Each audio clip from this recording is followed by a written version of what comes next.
bienvenue à l'Institut pour notre lunch briefing du lundi 2 décembre. Mon nom est Jacqueline Côté, je suis la directrice des relations publiques ici à l'Institut. Et j'ai le plaisir de vous présenter non seulement un, mais deux conférenciers aujourd'hui qui vont vous parler essentiellement de la Bolivie, mais aussi de l'Amérique latine et de la démocratie dans ce pays. Alors, tout d'abord, Marc Ufti s'adressera à nous pour une petite quinzaine de minutes, suivi par Marcello. Quelques mots sur nos conférenciers. Marc Ufti est professeur titulaire en études du développement depuis 2007. Il est responsable aussi de programme au Center for International Environmental Studies, ici à l'Institut. Il a enseigné et fait de la recherche de terrain en Bolivie notamment, mais aussi en Argentine, au Chili, au Nicaragua et au Pérou. Et ses domaines de recherche portent sur les modèles de gouvernance, les mouvements sociaux, les politiques de l'environnement, l'écologie politique et l'histoire environnementale. À ma gauche, Marcello Cohen est professeur de droit international à l'Institut depuis 1995. Il est aussi secrétaire général de l'Institut de droit international et fondateur de la Société latino-américaine de droit international. Il a travaillé en qualité d'avocat et de conseil pour le compte de différents États devant la Cour internationale de justice, le Tribunal international du droit de la mer et bien d'autres tribunaux. Et de son côté, ses recherches portent sur les règlements de différends internationaux, les conflits territoriaux, maritimes et de frontaliers, le rôle de l'État en droit international et plus généralement la théorie du droit international. Voilà, sans autre, je pense que je vais passer la parole à Marc pour sa présentation. Bonjour à tous, vous êtes gentils de venir partager votre repas de midi et en français avec nous. Si on observe ce qui se passe dans le monde, on dirait qu'il y a une espèce de poussée de fièvre, une poussée de fièvre des peuples ou une poussée de fièvre des gens dans la rue. On ne sait pas exactement contre quoi, parce que ça part à gauche, ça part à droite. C'est un peu difficile à cerner. Je n'ai pas la prétention de parler de, disons, tout ce qui se passe, par exemple, au Liban, en Irak, etc. Je vais me contenter de parler quelque peu de l'Amérique latine. Je vais faire ça en 4 points, c'est-à-dire ce qu'on observe, ce qui est en train de se passer, le cas bolivien et y a-t-il danger pour la démocratie. Donc le cas bolivien occupera une petite partie de mes observations. Donc depuis, j'ai essayé de remonter un peu et je me suis aperçu que depuis le cas du Brésil en 2013, on avait eu sous Dilma Rousseff, c'est-à-dire un gouvernement de gauche, des protestations assez violentes de la classe moyenne au sujet de l'augmentation des tarifs du transport en commun. Donc une classe moyenne insatisfaite de ce qui lui était offert en termes de services principalement. Au Venezuela, depuis 2014, c'est-à-dire une fois Chavez disparu, les protestations dans la rue n'ont jamais arrêté. Au Nicaragua, c'est 2018, explosion. Daniel Ortega est réélu à 75% pour son 4e mandat. Les étudiants protestent, des morts, ça dégénère. Au Pérou, le président Vizcarra dissout le Parlement, qui à son tour suspend le président. Manifestation massive avec le thème « Tous pourris » en parlant du Parlement. L'Équateur, de façon récurrente, mais principalement en octobre de cette année, 1400 blessés, 2000 arrestations, le gouvernement recule. Au Chili, protestation depuis la mi-octobre. En Bolivie, on va y venir, depuis octobre et les élections. Et puis la Colombie, maintenant, qui est prise elle aussi de convulsions. Et pour la première fois depuis très très longtemps, les gens manifeste contre les inégalités sociales, contre la violence, contre les crimes commis envers les mouvements sociaux en particulier. Alors, que se passe-t-il? Et mon point, c'est un peu que la Bolivie est le reflet de toute une série de choses qui se passent. Et je pense qu'il se passe 4 choses. En tout cas, j'ai essayé de regrouper ce qui se passe en 4 éléments. Le premier point, c'est l'affaiblissement des institutions.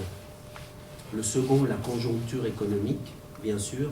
Le troisième, j'appelle ça l'effet d'imitation. Et le quatrième, le désenchantement. C'est, si vous voulez, mon explication. L'affaiblissement des institutions, bon, il faudrait remonter dans l'histoire, je ne vais pas faire tout ça, mais dit de façon très brève, avec l'affaiblissement des États sous l'influence du néolibéralisme, les institutions politiques intermédiaires ont été court-circuitées et toute une série de leaders populistes qui n'avaient pas de base de parti ont émergé un peu partout et ils ont affaibli ce qui existait comme contre-pouvoir institutionnel traditionnel. Ils ont très souvent, mais c'est une généralisation, manipulé les institutions politiques, en particulier la Cour suprême et la Constitution elle-même. Alors, il faut regarder les cas. La corruption n'est pas nouvelle, mais elle a pris des proportions où elle s'est révélée en tout cas, et c'est devenu inacceptable, elle s'est révélée avec des proportions qui sont aujourd'hui dantesques. Si on prend le cas du Brésil, où plus de la moitié des députés, au moment de ce que Dilma Rousseff a qualifié de coup d'État, plus de la moitié des députés étaient poursuivis pour corruption. La moitié du Parlement. Au Venezuela, Maduro invente un second Parlement quand le Parlement régulier ne lui donne pas raison. Au Pérou, 4 présidents sont poursuivis pour corruption. Garcia se suicide. En Équateur, la Correa fait adopter un changement constitutionnel qui lui permet de se présenter indéfiniment. En Bolivie, j'y reviendrai, mais Morales, en 2016, fait un référendum pour savoir s'il pouvait se représenter pour une 4e fois. Les gens rejettent. Il fait appel à la Cour suprême qui lui donne raison.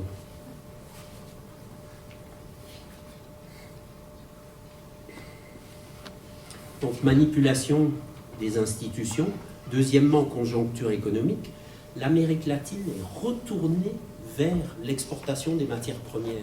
On croyait avoir échappé à ça dans les années 70. C'est-à-dire on croyait que le développement allait venir de l'industrialisation, d'une spécialisation, du Mercosur, etc. Et l'Amérique latine est retournée, si les exportations de matières premières, c'était 27% des revenus des économies en 1980, c'était 40% en 2010.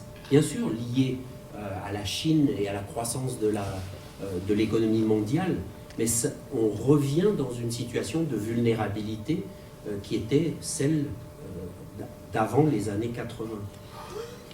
Le troisième point, c'est l'effet d'imitation. Alors, il faut parler des nouveaux médias et de la facilité que les gens ont à observer ce qui se passe ailleurs, et en particulier, par exemple, le dégagisme. C'est-à-dire, on a des mouvements qui sont acéphales, qui viennent d'un peu partout, qui n'ont pas de tête, qui ne sont représentés par personne, et qui descendent dans la rue, et par WhatsApp ou d'autres moyens, se retrouvent tous ensemble au même moment, et ça permet quelque chose qui n'existait pas auparavant. On voit ce qui se passe chez le voisin, on le communique très très rapidement. Et cet effet d'imitation, on le voit avec certains symptômes, comme le masque de Guy Fawkes, qu'on voit dans les manifestations, le Anonymous, ou bien les concerts de casseroles. Et puis cette espèce d'idée de dégagisme aussi. Il y a comme une contamination, comme ça, comme je disais, la fièvre. Et puis mon 4e point, c'est le désenchantement. La libéralisation et la mondialisation sont accompagnées d'une concentration de la richesse et d'une redistribution qui est très partielle.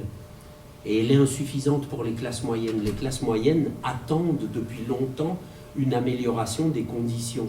Et c'était le facteur déclencheur au Brésil en particulier. Les gens aspirent à plus de justice sociale, de dignité, de liberté, mais les systèmes politiques et économiques actuels sont perçus comme freinant ces aspirations, parce que corrompus, manipulés et réservés aux élites. La relation à l'État s'est affaiblie. L'État n'est plus le porteur du changement, comme ça s'est fait auparavant. Je suis très synthétique, hein, mais je pense, en y réfléchissant, que c'est des points, en tout cas, essentiels. Mon troisième point, il me reste 5 minutes. Parfait. Le cas bolivien. Alors, honnêtement, la question de savoir si il s'agit ou non d'un coup d'État me semble dépassée. La conjonction de mouvements, et ils sont nombreux, qui ont mis fin à la présidence Morales, ne peut pas se résumer à un coup d'État. Il y a vraiment un mouvement populaire. Et après ça, se greffent sur ce mouvement populaire d'autres choses, et en particulier les militaires. Et je vais y venir. Et la question, c'est toute une série de crises parallèles. La question est maintenant de savoir comment la Bolivie va sortir de cette crise institutionnelle, plutôt que de savoir s'il s'agit d'un coup d'État. Les choses sont faites. En 13 ans au pouvoir, Evo Morales a fortement contribué au mieux-être de la population bolivienne. Il a contribué à la participation de populations qui auparavant étaient minorisées ou maltraitées. Il a amélioré l'économie, l'inclusion économique, qui était et culturelle et symbolique, qui était auparavant réservée à une élite. Il a permis l'intégration de nouvelles catégories sociales. La seule chose qui est dommage avec Evo Morales, c'est, il n'a pas su partir à temps. Il aurait dû partir au bon moment. Ensuite, il a commis une série d'erreurs politiques graves, en particulier la manipulation des institutions, à laquelle je viens de me référer, en voulant être élu une 4e fois, mais aussi en ayant une stratégie d'affrontement autoritaire. Et ça lui a coûté sa réputation. Il serait parti la tête haute par la grande porte. Et ça a permis à la droite conservatrice de prendre le pouvoir. Et une droite qui peut être assez bête et méchante, ce qui est au pouvoir actuellement. J'espère que les élections libres et ouvertes auront lieu comme l'ont promis les gens actuellement au pouvoir, en particulier Madame Agnès. Mon point final, c'est est-ce qu'il y a danger pour la démocratie? Clairement, oui. Il y a danger pour la démocratie. Il y a danger dans la mesure où la confiance dans les États et dans les systèmes politiques s'est affaiblie au profit de leaders populistes qui sont incapables d'aller au bout de leurs engagements. Et par ailleurs, le retour des militaires dans les systèmes politiques latino-américains, dans ce que certains observateurs ont qualifié de militarisation des démocraties, c'est-à-dire des gens qui ont été élus mais qui s'appuient sur les militaires ou qui se cachent derrière les militaires, ou les militaires qui interviennent dans les processus, c'est un retour aux mauvaises années. Cet appel des gouvernements, qu'ils soient démocratiques ou non aux militaires dans la vie politique, fait courir un grand risque à la démocratie. En Bolivie, où ils ont joué les arbitres, au Chili et en Équateur lors de la proclamation de l'état d'urgence, au Pérou dans le bras de fer entre Vizcarra et le Parlement, en Colombie, au Mexique, au Brésil, où ils sont appelés pour maintenir l'ordre, sans parler évidemment des pays où ils sont établis au pouvoir, comme le Nicaragua, le Venezuela ou Cuba. Je pense que la faiblesse des gouvernements et des États fait de nouveau apparaître les forces armées comme étant garantes de l'ordre, ce qui est inquiétant. On ne va pas couper dans les années qui viennent à une redistribution de la richesse. Après l'accumulation, c'est l'époque maintenant de la redistribution.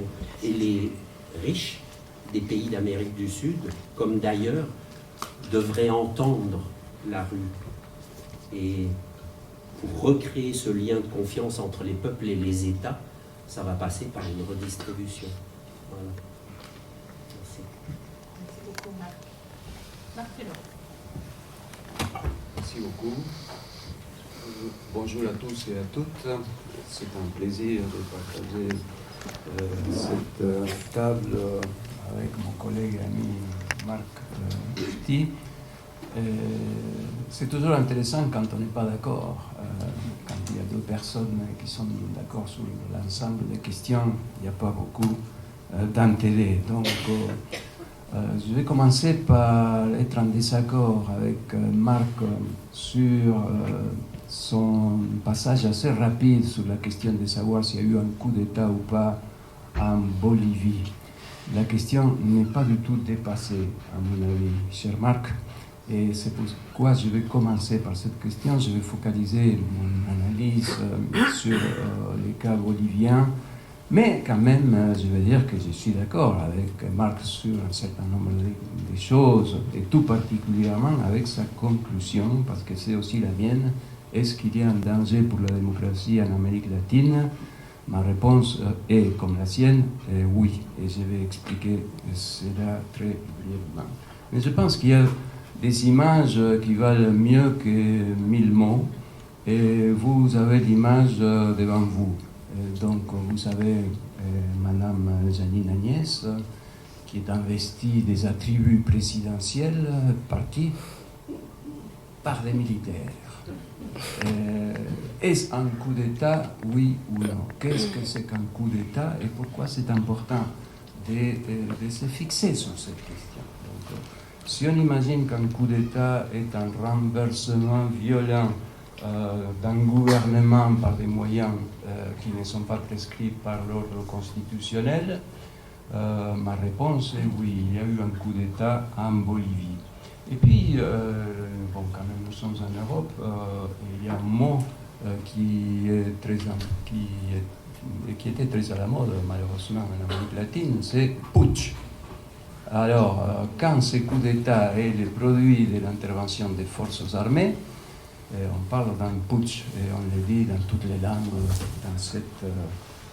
dans ces mots germaniques. Et s'agit-il d'un putsch? Oui, il s'agit malheureusement d'un putsch. Mais le problème, c'est que, effectivement, quand nous parlons d'un coup d'État, certains d'entre nous ont encore gravé dans leur rétine des images fortes, le bombardement du palais de la Monnaie à Santiago de Chili le 11 septembre 1973, par exemple, ou d'autres chars entrant dans les villes, dans les capitales des différents pays de l'Amérique latine ou ailleurs. Mais il y a des formes de coups d'État.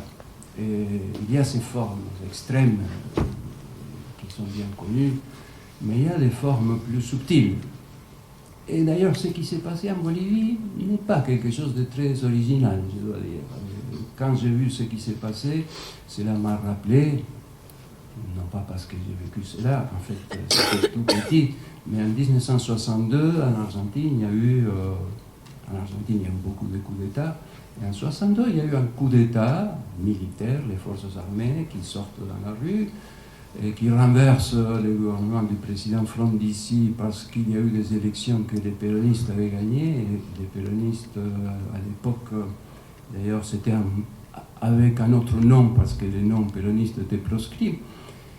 Et donc les militaires voulaient annuler ces élections, mais c'était le président provisoire du Sénat qui a pris le pouvoir, entre guillemets. Et, bien entendu, il a fait comme les militaires voulaient, il a annulé les élections et il a proscrit les péronistes et les communistes. Donc, c'est cette manière de donner des coups que dans certains pays d'Amérique latine, d'ailleurs, on utilise une terminologie des coups d'État civico-militaires, parce que dans tous les coups d'État, il y a une participation civile. Il y a des partis politiques, il y a des intérêts économiques, mais il y a aussi, et ça c'est un point dont je voudrais insister, il y a toujours, pour les meilleurs et pour les pires, moi je soutiens que c'est pour les pires, une participation d'une partie de la population qui soutient les coups d'État. Même les coups d'État de Pinochet au Chili, ils comptaient avec une base de soutien d'une partie de la population. Ce qui s'est passé incontestablement aussi en Bolivie, comme j'insiste, dans tous les coups d'État. Donc je ne dirais pas qu'il s'agit là des mouvements populaires auxquels se greffent les forces armées, parce que je ne me prononcerai pas sur les politiques d'Evo Morales, je ne ferai pas une analyse sur les gouvernements qui sont en place, mais je constate qu'Evo Morales avait été élu, et bien élu dans son 3e mandat, dans des élections qui n'ont pas été contestées, 60 et quelques % des voix. C'est tout à fait vrai, il a organisé un référendum dans lequel 51% de la population a dit qu'il ne voulait pas d'un 4e mandat, et il a fait dire au tribunal suprême bolivien qu'il existe un droit humain à se présenter aux élections et que ce serait contraire aux droits humains d'empêcher quelqu'un d'être candidat à une élection présidentielle, ce dont je ne suis pas d'accord. Mais le fait est que cela a été accepté, qu'il y a eu des élections, et que la manière dans laquelle M. Morales a été démis de ses fonctions, il a été obligé à démissionner parce que les forces armées lui ont gentiment suggéré qu'il devait démissionner. Là, ça s'appelle un coup d'État. Est-ce que c'est un débat académique? Pas du tout. Il y a des implications fortes dans le système interaméricain. Il y a la charte démocratique de l'OEA, et une charte démocratique qui a été adoptée, retenez bien la date, le 11 septembre 2001. Ça vous dit quelque chose? Cette charte démocratique prévoit que s'il y a un renversement d'un gouvernement constitutionnel, l'OEA prendra des mesures, et le gouvernement qui est surgi de ces changements non constitutionnels n'aura pas le droit de représenter l'État dans l'enceinte de l'OEA. Et qu'est-ce que je constate? Je constate une OEA à géométrie variable, une OEA qui est instrumentalisée, une OEA qui suit plutôt, je dirais, les politiques du gouvernement des États-Unis d'Amérique, un double standard, où parfois, et je pense avec raison, réagit lorsqu'il y a des manipulations électorales, manipulations de l'ordre constitutionnel, mais dans d'autres cas ne réagit pas, ou plutôt, comme c'est le cas en Bolivie, je pense qu'il a d'une certaine manière participé à cette situation de crise. Et là, je dirais, j'ai le regret de dire que la mission de surveillance électorale de l'OEA n'a pas joué un rôle tout à fait neutre dans cette situation. On pourra revenir sur cette question. Certainement, il y aura des questions sur cet aspect, donc je laisse ça pour la session de questions et réponses ou des commentaires de la part du public. Je viens maintenant à la question qui vous a réunis à 12h30 ici, c'est si la démocratie est en danger en Amérique latine du fait de cette situation en Bolivie. Je pense, comme mon collègue, qu'effectivement, il y a un danger. Il y a un danger, et Marc Oufti a mentionné toute une série de situations dans différents pays de l'Amérique latine. J'ajouterai le cas du Honduras, qui n'a pas été mentionné, mais je l'ajoute dans la liste des situations que Marc a mentionnées, parce qu'il y a eu des élections, et le candidat qui a été réélu, un candidat de la droite, Juan Orlando Hernández, qui a eu les 42,98% des voix, contre le candidat du centre-gauche, Salvador Nasrallah, qui a eu 41,38%. Et là, les comparaisons sont frappantes, je dirais, parce que il y avait dans les comptages provisoires du résultat électoral, il y avait une large avance du candidat d'opposition, et à un moment donné, les résultats provisoires ont été arrêtés. Et tout à coup, c'était le président sortant qui est sorti vainqueur. Là aussi, il y a eu une mission d'observation de l'OEA et je vous invite à lire les deux rapports et à les comparer, parce que c'est très intéressant de comparer et de voir comment l'OEA réagit dans un cas et dans un autre. Et si on regarde cette situation aujourd'hui en Bolivie, il y a un gouvernement de facto, parce que j'ai fait la comparaison avec le coup d'État de 1962 en Argentine, et là c'était le président provisoire du Sénat. Mais ici, ce n'était pas le président du Sénat ou le président provisoire du Sénat. La présidente de facto actuelle a été nommée sans avoir le quorum de l'Assemblée législative. Et ce qui est plus grave aussi, parce qu'on est censé, s'il s'agit d'une situation provisoire visant à rétablir l'ordre constitutionnel, on peut imaginer que l'autorité provisoire gère uniquement l'État et ne prend pas des mesures de fond. Et là, comme lors de l'impeachment de Dilma Rousseff au Brésil, où il y a le vice-président qui prend le gouvernement et qui adopte toute une série de politiques absolument opposées de celles pour lesquelles il avait été élu, et on assiste aussi en Bolivie à toute une série de mesures de fond sans aucune légitimité, parce que ce n'est pas le parti qui a gagné les élections. Et d'ailleurs, même les résultats électoraux, d'après la mission d'observation de l'OEA, a dit qu'il était fort probable, dit l'OEA, que c'était Evo Morales qui avait gagné, mais pas pour la différence de 10%. Donc, si on regarde la situation, par exemple, du Brésil, donc il y a eu cet impeachment de Dilma Rousseff, et puis des élections présidentielles dans lesquelles les candidats qui avaient toutes les chances de l'emporter, mais qui n'étaient pas du goût de certains, Lula, est empêché de se présenter. Et en Bolivie aussi, donc il y aura des élections, je l'espère, et Evo Morales ne pourra pas se présenter.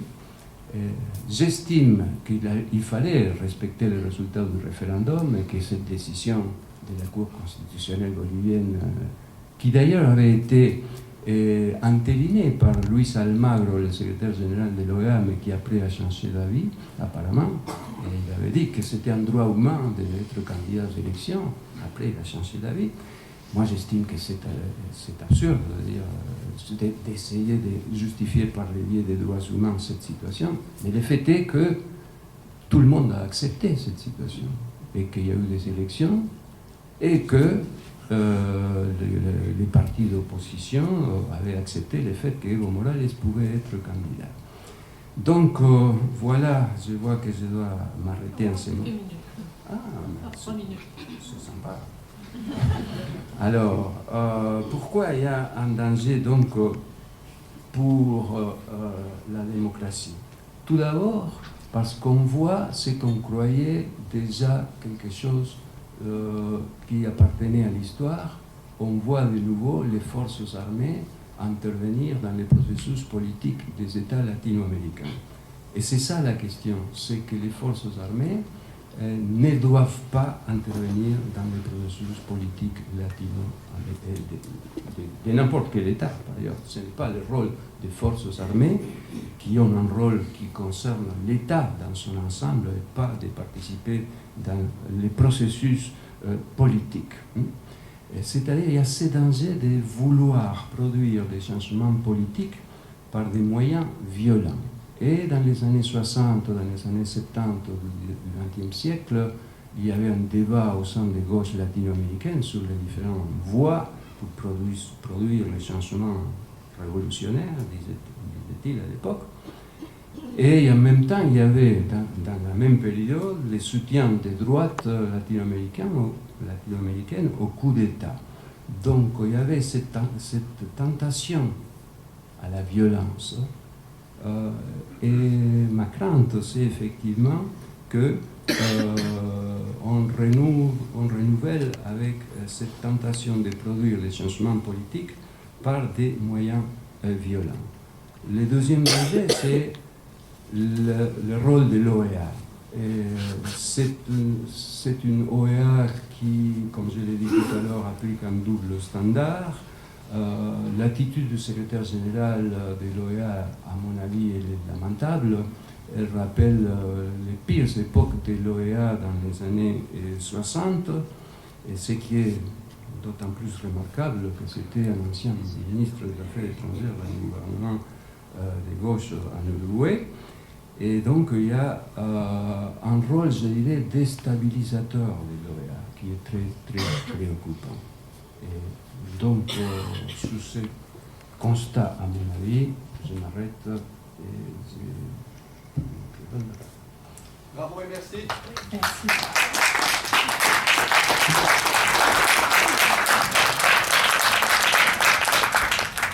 Merci, je vais vous donner la parole, mais avant, je pense que Marc a quelques mots à dire. Deux mots. Le premier, c'est sur le cas bolivien. Je pense que, comme ça a été dit, qualifier ça de coup d'État est réducteur. C'est-à-dire, il s'est passé toute une série de choses assez complexes qui ont conduit à, effectivement, un pronunciamiento des militaires. Oui, comme dans la tradition des coups d'État et des gouvernements civico-militaires. Mais ce qui a conduit à ça, l'armée avait-elle l'intention d'intervenir est la question. Et je crois que non. Et ça s'est passé comme ça. Alors, il y a des gens qui ont dit la CIA était derrière, etc., etc. Je ne sais pas. La théorie du complot, dans ce cas-là, je pense que ça a été toute une série de maladresses. Et une série de... Comment ? Evo Morales a été lâché à un moment donné. Il a été lâché parce il a perdu sa légitimité quelque part, parce qu'il s'est affronté avec non seulement les cocaleros et sa base électorale, les gens de l'Alto, mais aussi avec les gens, la COB, donc la centrale ouvrière bolivienne, qui l'appuyait jusque-là. Et c'est le moment où la centrale ouvrière le lâche, c'est-à-dire le dimanche, avant que les militaires se prononcent, la centrale ouvrière l'a lâché, sur base du rapport de l'OEA. Je suis d'accord. Mais alors, coup d'État, pas coup d'État. Moi, j'ai essayé dans ma présentation de dépasser ça, et il me semble que la clé ici, c'est l'affaiblissement des institutions et tricher avec les institutions comme ça a été fait. Et comme Evo Morales l'a fait, comme tous ces leaders populistes que j'ai essayé d'illustrer l'ont fait. Qu'est-ce qu'on fait avec ça? Une solution, c'est les militaires. Quelle est l'autre solution? Non, mais c'est ce qui est en train de se faire dans la pratique. Je ne dis pas que c'est la solution que je cherche, loin de là. Voilà. Bon, on va voir s'il y a peut-être des solutions qui viennent de la salle.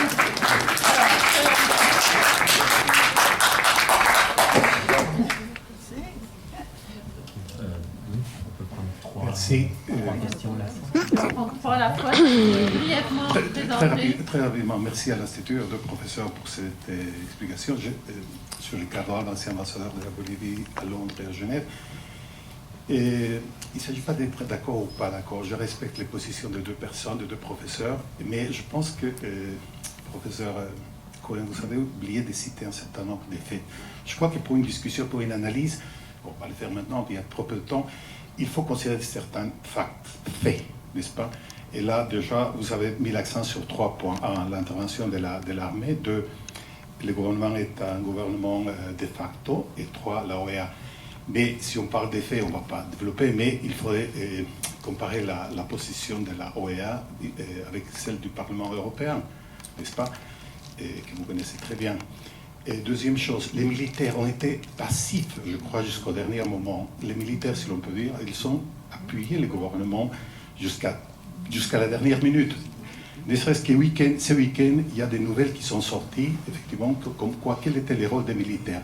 Ils sont intervenus à la demande, 48 heures plus tard, à la demande de la police, parce que la police était dépassée. Et puis c'est seulement sous pression de l'état-major que le commandant général de l'armée a décidé, et puis même le commandant n'était pas sûr que, lors de la conférence de presse où il annonçait qu'il allait annoncer effectivement que les militaires allaient sortir dans les rues en appui des policiers. Bon, ça c'est un fait. Deuxième chose, deuxième point très rapidement, gouvernement de facto. On peut l'appeler comme de facto, bref, peu importe, mais on ne peut pas ne pas citer le fait que la succession s'est donnée dans un cas très particulier, n'est-ce pas? Lorsque les 4 personnes qui étaient, à partir du président, vice-président, le président du Sénat et le deuxième président, ont quitté, ont renoncé. Donc, et personne ne savait qui allait être le président. Donc, c'est tombé sur cette dame-là qui appartient à un parti qui a eu les 4%. Donc, dans un coup d'État, on peut l'appeler comme ça, ou, bref. Et il est intéressant quand même de mentionner ceci. Personne ne savait. Et la preuve, c'est que même les ministres ont été nommés plusieurs jours plus tard. Et puis ça a été avalé par le tribunal constitutionnel. Le même tribunal qui a avalé la candidature d'Evo Morales au 3e et au 4e mandat. C'est le même Parlement, c'est le même tribunal. Cher monsieur, avez-vous une question pour le professeur? Oui, non, pour dire que ma suggestion, ce qu'on attend d'un institut, je dirais, c'est la chose suivante. C'est que le cas bolivien n'est pas du tout un cas particulier. C'est un cas, je dirais, très atypique et il faudrait voir ça d'un autre œil, que les académiciens comme vous, les experts, etc., qui voient qu'est-ce qui s'est passé avec cette situation où la population, c'est-à-dire la société civile, comme on l'appelle, notamment les femmes et la jeunesse, est sortie dans les rues, a joué un rôle important, que ce soit d'un côté ou que ce soit de l'autre. Alors, ce n'est pas une situation tout à fait normale, on ne peut pas les comparer tout à fait avec le Venezuela, ni le Nicaragua, ni l'Honduras, etc. Alors, c'est cette analyse-là qu'on attend, et pas la position classique et simpliste de dire, voilà, c'est court ou c'est pas court. Bravo. Merci beaucoup. Merci beaucoup. C'est justement pourquoi on vous donne du temps pour faire des interventions. Je voudrais juste vous rappeler qu'on n'a pas énormément de temps, que j'aimerais bien entendre personne possible. Donc, si vous pouvez rester court. Alors, nous avons ce monsieur ici, ensuite ce monsieur devant. Et s'il y avait des femmes, ce serait vraiment formidable aussi. Mais pour l'instant, il n'y a que des femmes qui lèvent la main. Ici. Merci, Richard Hill. Donc, vous n'avez pas Oui, microphone, s'il vous plaît. Il est où le microphone? Voilà, merci. Merci, Richard Hill. Vous n'avez pas beaucoup parlé de mon sujet préféré, l'interférence des États-Unis, qui a une longue historique assez explicite. Vous ne pas parler du Chili, mais partout ailleurs. Alors, est-ce qu'ils sont intervenus en Bolivie, en cachette ou pas? On sait que Trump a immédiatement dit oui, le nouveau gouvernement c'est légitime. Deuxième chose, à propos de l'OAS, donc vous confirmez un peu ce que j'avais lu moi, que leur critique des résultats de l'élection, au fait, n'est pas du tout crédible et a été manipulée manifestement par les États-Unis dans ce cas-là. Qui d'autre aurait pu dire au secrétaire général de l'Organisation d'États américains de dire des conneries, excusez-moi. Merci. Troisième intervention ici, et ensuite je donnerai la parole à nos professeurs. Ici.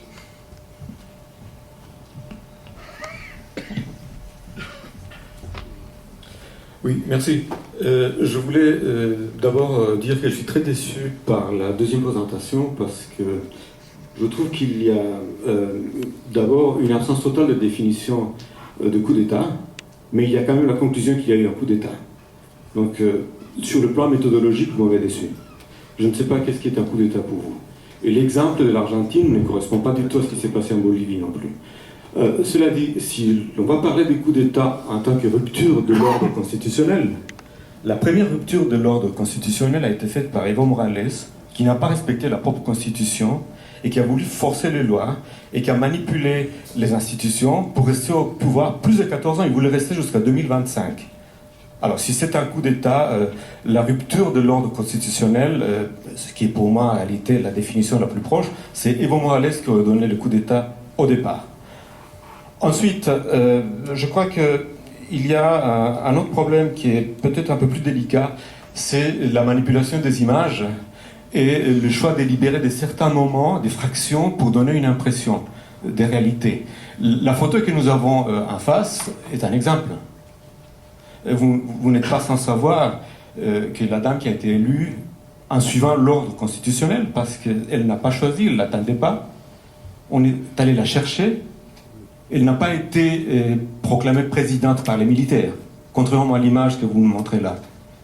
J'aurais préféré que vous montriez une image dans laquelle elle embrasse la présidente du Sénat, qui est une jeune dame, Eva Coppa, du parti d'Evo Morales, Ou j'aurais préféré que vous montriez des photos où nous voyions des indigènes qui n'ont pas soutenu Evo Morales, qui étaient déçus, qui ont été réprimés, massacrés par le gouvernement de Morales, qui se disait défenseur des Indiens.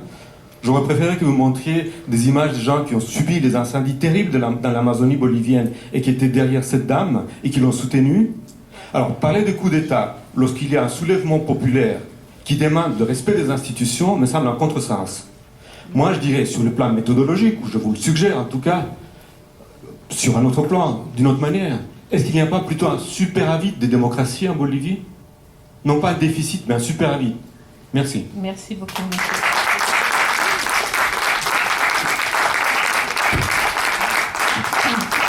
Je vais donner la parole à Marcello d'abord, ensuite à Martin.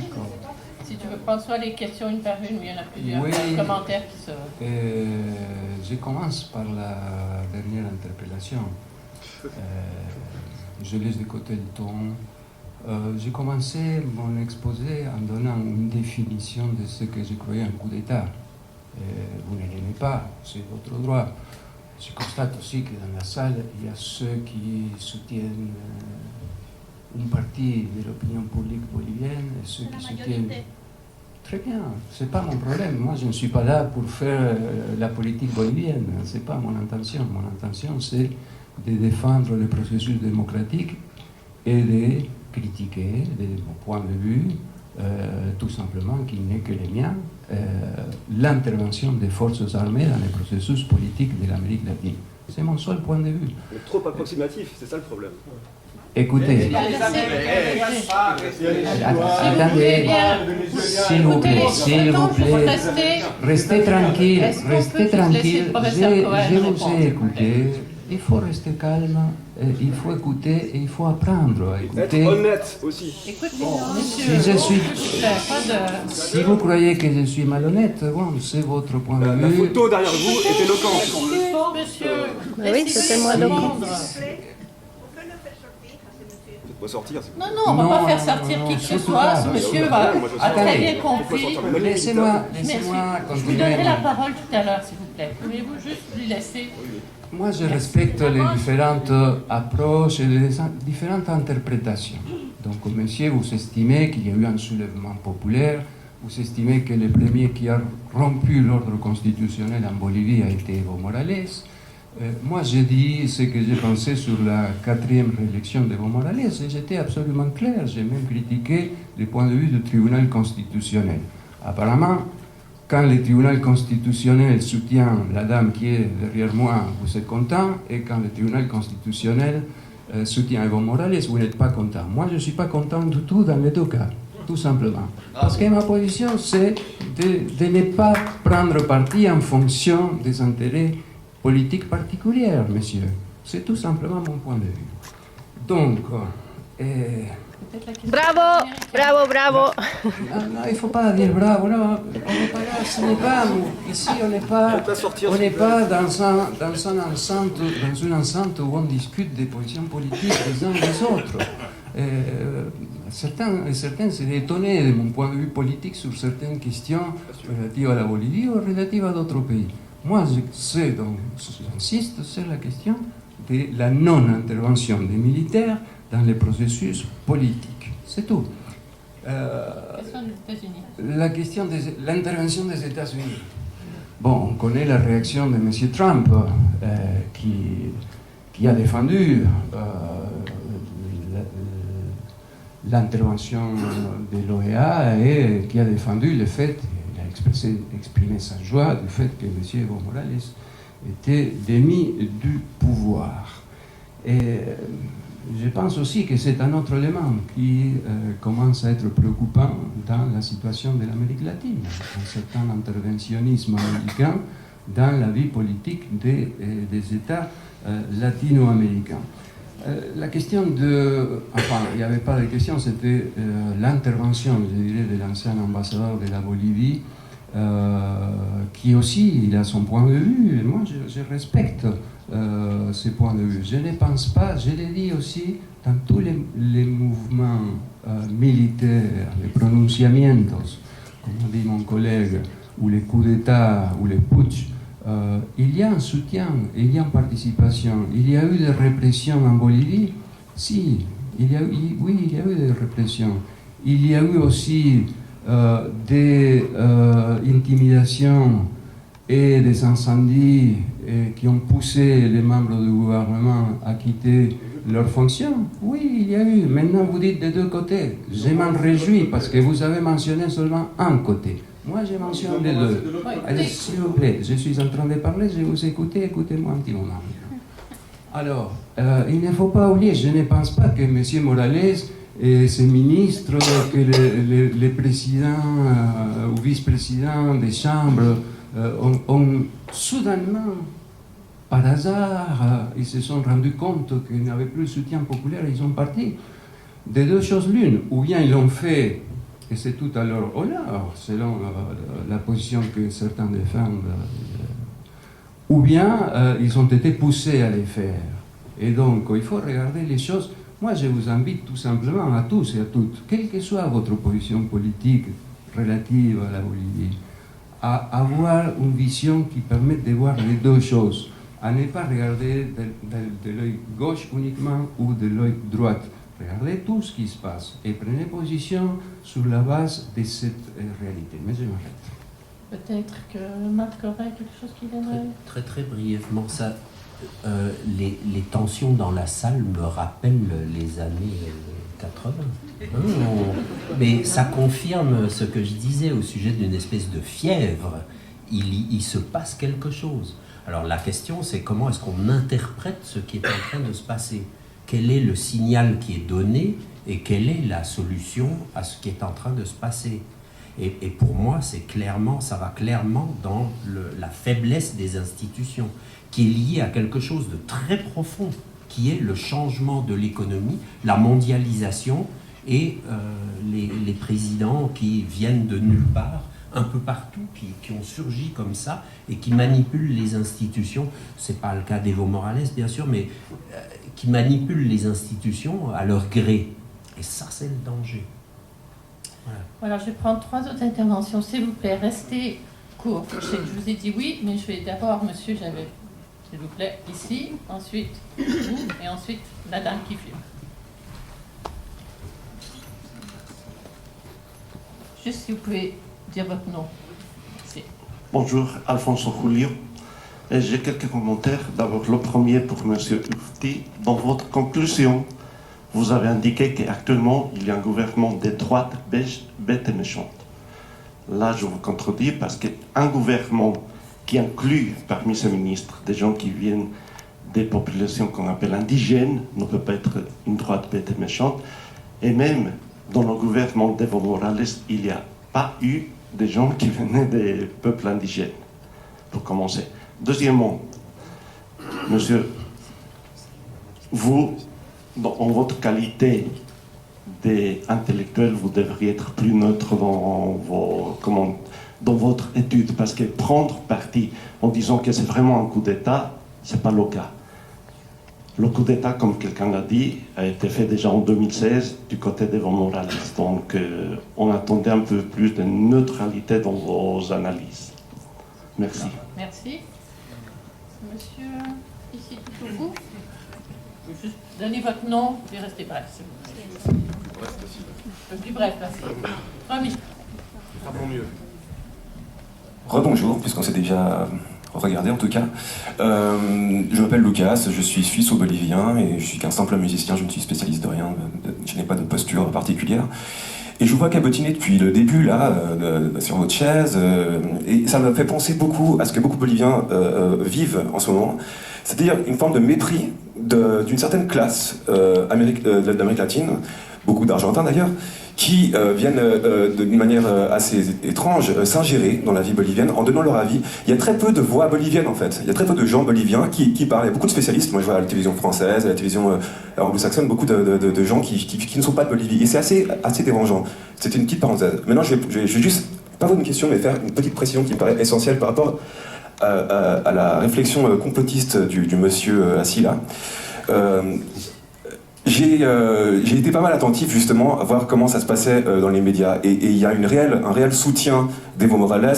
Il y a un internationalisme de gauche dans les médias qui est assez évident et qui est, si on creuse un peu, diffusé par des canaux qui sont bien sûr Russian TV, Redfish, etc., qui sont très proches de Bachar al-Assad et des Russes.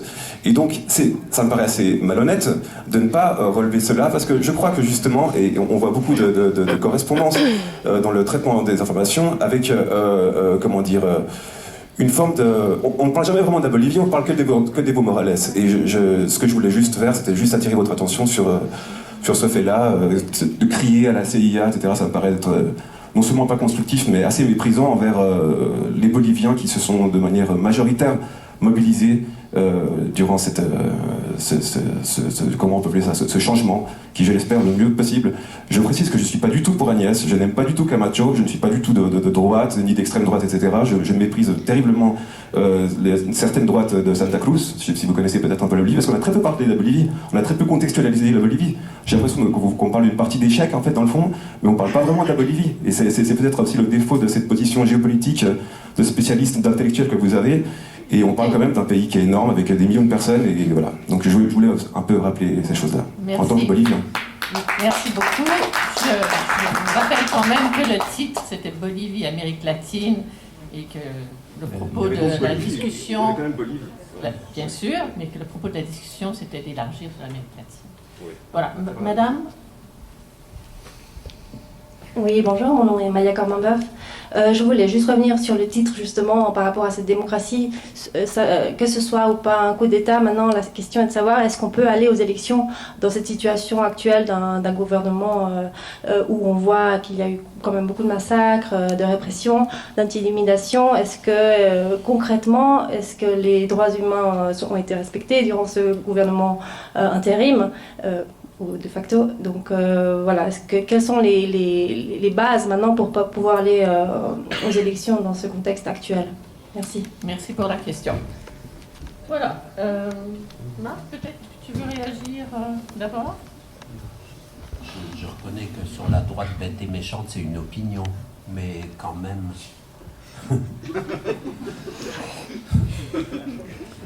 sur les Boliviens, monsieur...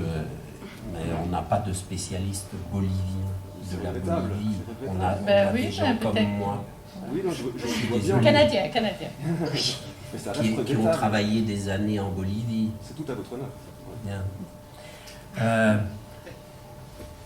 Comment on évolue, ça c'est la vraie question. Et il y a effectivement un certain nombre de prérequis, c'est-à-dire à partir du moment où les élections sont déclarées, il doit y avoir 120 jours avant que les élections aient lieu.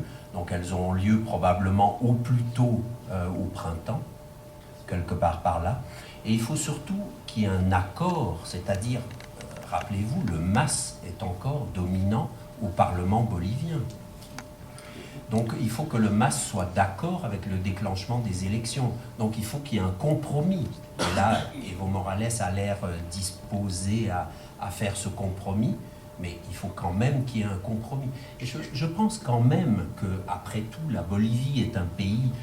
On a vu des épisodes de violence, mais la Bolivie est remarquablement pacifiste quelque part, c'est-à-dire que ça aurait pu être bien pire. Et il y a quand même quelque part, malgré les exagérations et malgré ce qui s'est passé, une certaine volonté de vivre ensemble et de résoudre les problèmes ensemble. Et ça, je pense que c'est sur quoi il faudrait se focaliser. J'ai de leçons à donner à personne, mais je pense que la Bolivie va s'en sortir. Merci. Marcello. Oui, merci. Tout simplement, nous avons organisé ces points d'actualité parce que nous avons estimé que la situation de la Bolivie et son impact sur l'ensemble de la région méritait un débat. Et par la suite, on peut être d'accord, pas d'accord. Chacun d'entre nous a 15 minutes pour intervenir. On ne peut pas faire une analyse détaillée et fouillée de toute l'histoire de la situation en Bolivie.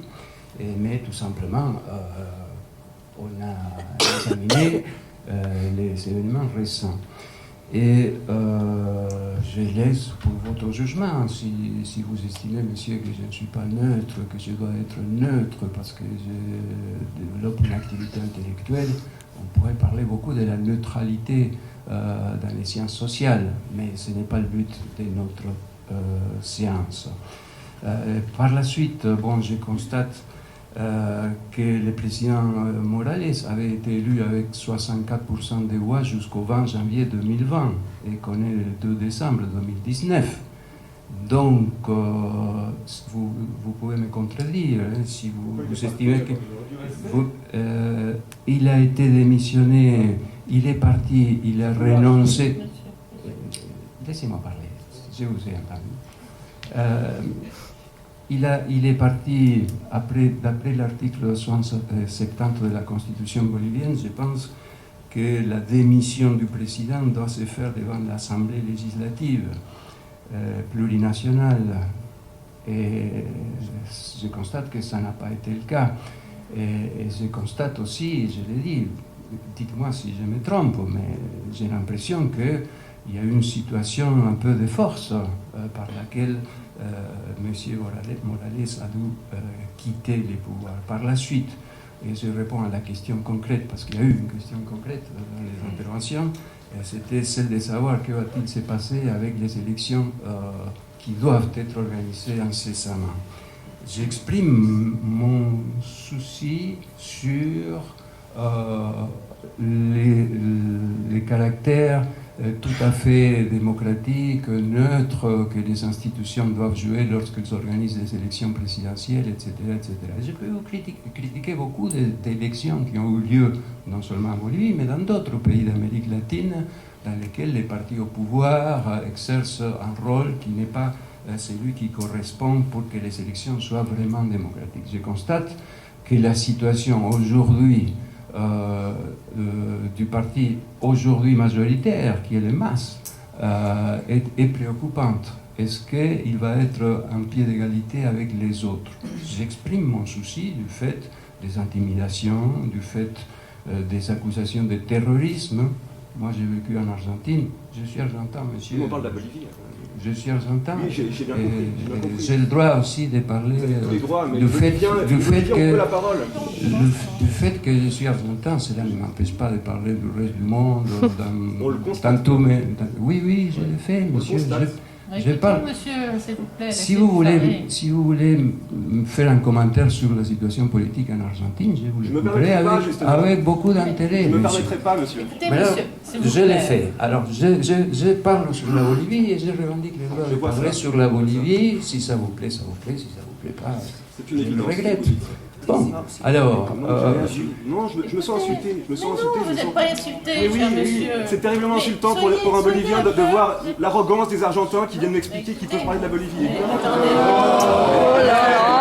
Il y a des Boliviens qui sont contents avec ça. Vous ne représentez pas la Bolivie. Je me suis jamais autorisé à dire. Attendez, restons calmes. Vous laissez parler les panélistes. J'aimerais prendre une dernière intervention. Même aussi s'imaginer en Bolivie. Vous savez, j'ai critiqué beaucoup de gouvernements de toutes les couleurs politiques et je n'aime pas, et là maintenant je me permets de vous dire quelque chose. Ne généralisez pas quand on dit les Argentins, quand on dit les Boliviens, quand on dit les, etc., c'est grave. Je vous appelle à la réflexion, monsieur. Bravo!